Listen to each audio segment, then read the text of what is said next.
Well, I had one person asking for more workwear content, so today is not your day. Sorry, but we'll be dealing with that soon enough. But actually, I want to address that slightly because I pointed out in the first video, I think, or the second, somewhere in there, that this isn't strictly going to be a channel that focuses on only one aspect of menswear, and certainly not every. I don't just want to do a show and tell every single time, although I want to compare brands, but not necessarily just condemn one and glorify the other. Kind of the idea is to let people make informed choices, because just because you put a label on something like Italian suit, well, obviously some Italian suits are going to be better than others, and will be, you know, held up to hallmarks of quality or whatever. Things that are kind of immutable that we all can kind of understand. Like, this makes a better suit than this, and jeans fall into the same category, sweaters fall into the same category, um, blah blah blah. And so it's more about making informed choices, for your budget, than just I like this more than I like this. But again, like I said, I'm opinionated, so I'm not going to be able to buy every single brand out there when I've already owned certain brands that, for whatever reason, I do prefer. So I can't, say, well, I like this brand better than this brand because I have some overt dislike of this other brand. Is just maybe I came to the other brand first and they've never really let me down. So, you know, kind of going from that aspect more.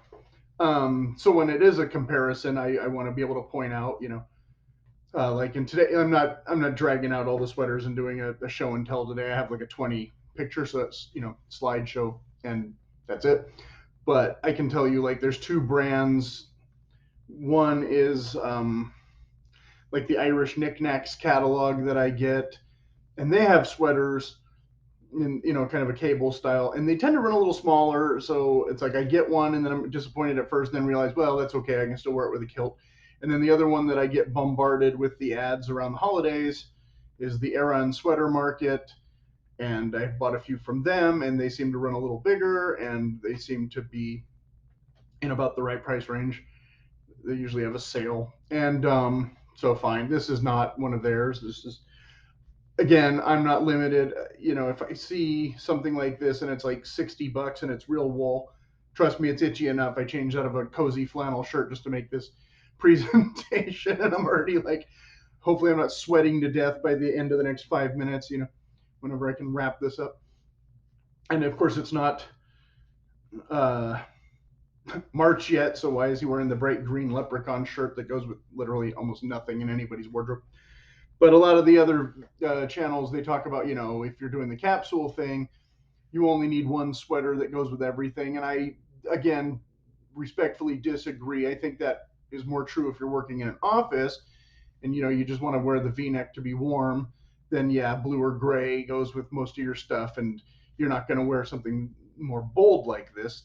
This is obviously a more casual, more rugged, look, more of a rural heritage. But in other videos I had seen where people had asked, what is the quintess? How do I look more my heritage? If that's particularly Irish or particularly Scottish. Obviously, this is typically considered more Irish. And yeah, and I mean, there's not a lot of quintessential Irish looks. I mean, you've got, kind of the farmhand, the shirt, or the collarless shirt with, maybe some kind of vest is a, typical kind of historically semi-accurate or whatever depiction.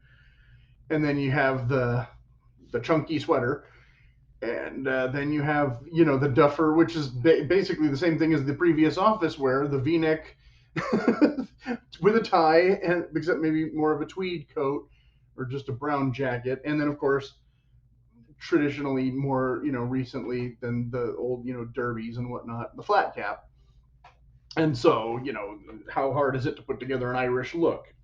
I don't know, $80, $100. It's not. There's the sweater I showed, I think, in a previous video, where there's kind of the ragamuffin look, And the Donegal tweed look kind of stems from this too. That kind of idea that, oh, they're so poor they had to piece together their clothing from rags and whatnot, and that was actually true for a lot of people, and it's kind of become sort of a heritage marketing gimmick more than a staple. So sometimes you'll see the guy, kind of intentionally wearing the kind of ragamuffin tweed combinations and things like that.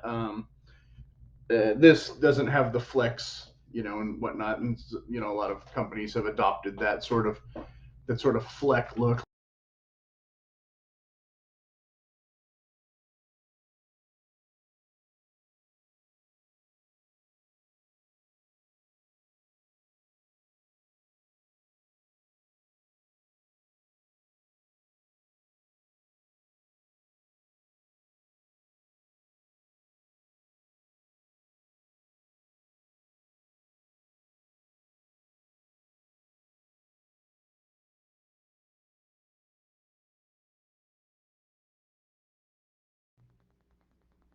And of course, the second slideshow deals more with the Fair Isle look, which of course is more of a Scottish look. But again, comes to my contention. Well, obviously, if you live in an apartment, you don't have room for 20 sweaters necessarily. But instead of just one, you can still have three or four, a few that have a little more color for your weekend or however you want to present it. Again, going back to the other video, not getting too gimmicky into the ugly Christmas sweater certainly, but getting a little more character. And again, you can find LL Bean and Eddie Bauer usually have decent sweater selections if you don't need the true authentic lamb's wool ones or whatever. You can tend to find a bargain. They might not all be picked through by now in January.